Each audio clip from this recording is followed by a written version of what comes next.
Ever get that feeling, where everything seems fine and then bam, the ground just kind of shifts under you? Oh, definitely. Like expecting something solid, Yeah. and it's just not there anymore. Exactly. Those moments can really throw you off balance. So, today we're diving deep into some ideas, a framework really, that can help navigate those times, sort of a compass for when things change unexpectedly. Right. We're looking at Who Moved My Mindful Cheese? Mindful Jim version. It Yeah. takes that familiar story, Spencer Johnson's book, Yeah, the classic. and it layers in these really practical mindfulness tools. So our plan is to unpack 5 core insights. The adaptation calls them 5 mindful vitamins. Clever, right? Very. Vitamins for the mind when facing change. I like it. And they offer really concrete ways to handle change and that feeling of uncertainty. And what really grabbed me is that they're not just concepts floating around. In this mindful gym approach, each vitamin actually has its own song connected to it. That's right. It adds another dimension. So we'll try and weave in little snippets of those songs as we go. Should give us a richer feel for them. Okay, so let's start at the beginning. The story uses an allegory, doesn't it? Maize, cheese. What's that all about? Yeah, think of the maze as, the world you navigate, your job, your relationships, your health, Yeah. your life situation. Okay, the landscape. Exactly. Okay. And the cheese. That's whatever you're seeking in that maze.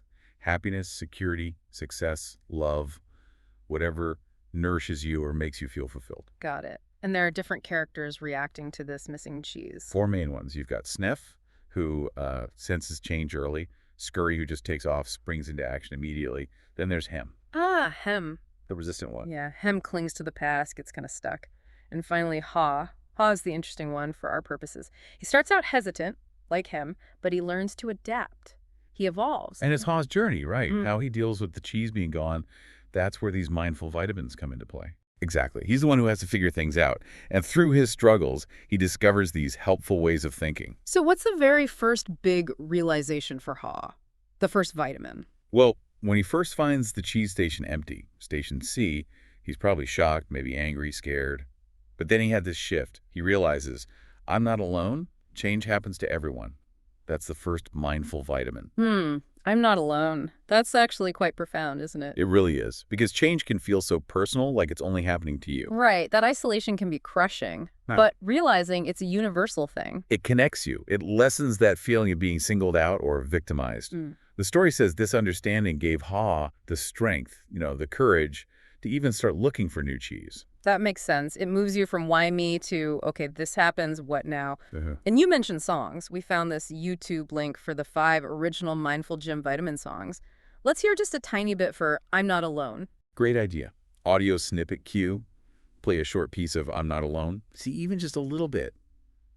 The music can kind of tap into that shared feeling, that sense of connection. It's not just an idea anymore. Yeah, it gives it an emotional resonance. Okay, so Ha gets this boost from knowing he's not alone. What's the next mental tool he picks up in the maze? Vitamin number 2. As he's moving through the maze, facing challenges, feeling maybe a bit lost, he starts deliberately reminding himself, it could have been worse.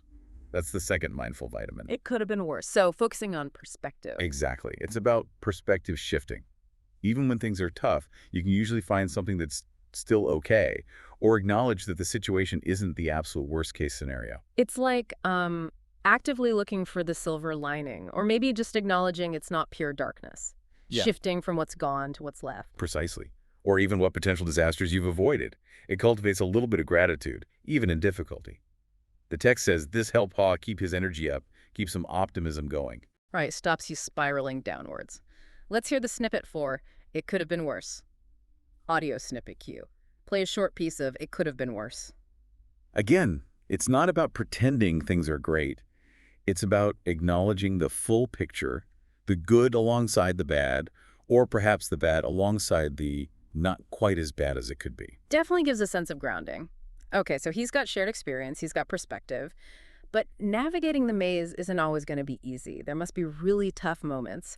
How does he handle those? That brings us to mindful vitamin number 3. During those really hard patches, those moments of doubt or fear, Ha adopts a mantra.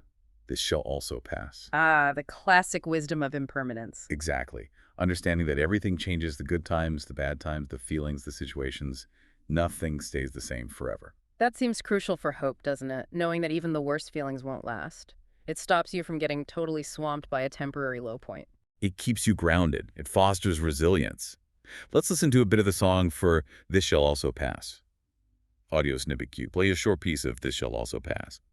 You can almost feel that sense of flow in the music, can't you? Yeah. Like time moving, things shifting. It reinforces that idea that discomfort isn't permanent. Yeah, it does. Okay, so Hawes building this mental toolkit. Solidarity, perspective, impermanence. He's moving forward. What's the next step in his evolution? Well, as he moves on and reflects on, the pain he felt clinging to the old empty station versus the experience of searching, he starts asking himself, what have I learned? This is mindful vitamin 4. What have I learned? So moving beyond just coping into active learning. Yes, it's about mining the experience for wisdom, especially the difficult parts.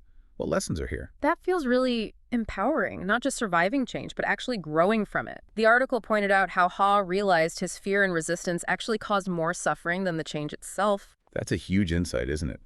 Learning that letting go and adapting feels better than clinging and resisting. It encourages curiosity about the future rather than fear. Absolutely. Let's hear the song snippet for What Have I Learned? Audio snippet cue. Play a short piece of What Have I Learned? That conscious reflection turns setbacks into stepping stones. You're not a victim of the change. You're a student of it. Student of change. I like that. Okay, so he's learned valuable lessons. He understands change better. How does he turn all this insight into finding that new cheese? What's the final vitamin? That leads directly to mindful vitamin 5. What can I do? Ah, action-oriented. Exactly. Instead of feeling overwhelmed or just thinking about the problem, he asks, okay, given everything, what's one step I can actually take right now? It shifts the focus to agency, to action. It breaks the paralysis, right? Moves you from feeling helpless to feeling, well, capable. Even Yeah. small steps matter. Absolutely. Taking action, however small, builds momentum and puts you back in the driver's seat of your own journey. Let's hear the final song snippet for What Can I Do? Audio snippet cue. Play a short piece of What Can I Do? You can feel the energy shift there, right? It's about empowerment. Taking control where you can. It's really the culmination of applying all the other vitamins. And the story tells us this works. By embracing these mindful approaches, Ha does eventually find new cheese, right? New sources of happiness and fulfillment. He does. And it's contrasted sharply with him, who stayed behind, stuck in his fear and resentment, and ultimately found nothing new. He just kept wishing for the old days. A powerful contrast. So boiling it all down, what's the core message we should take away from Ha's journey and these 5 mindful vitamins? I think the main point is that change isn't just possible, it's inevitable. It's baked into life. But our response to it is what matters. And these vitamins give us a way to shape that response. Exactly. By remembering we're not alone, by keeping perspective, understanding impermanence, learning from experience, and focusing on what we can do, that's how we navigate successfully. That's how we find the new cheese in our lives. So these 5 ideas, I'm not alone, it could have been worse, this shall also pass, what have I learned, and what can I do? They're really practical tools, aren't they? Things you can actually use day to day when things feel uncertain. Definitely. A mental toolkit, like you said. And maybe right now, listening to this, one of those vitamins resonates more than others, depending on what you're going through. Yeah. Maybe you're feeling really isolated by a challenge, so I'm not alone is the one you need to hear. Or maybe you're caught in a negative loop and consciously thinking it could have been worse could offer some relief. Or maybe you just need that reminder that this shall also pass. It definitely invites some self-reflection. Thinking about your own maze right now, the changes you're facing, big or small. Which of these vitamins might be the most helpful companion for you on that journey? It's a good question to sit with. And it leaves you with a sense of possibility, I think. Even when the cheese moves, even when things feel uncertain, there are mindful, practical steps we can take. We're not just passive victims of change.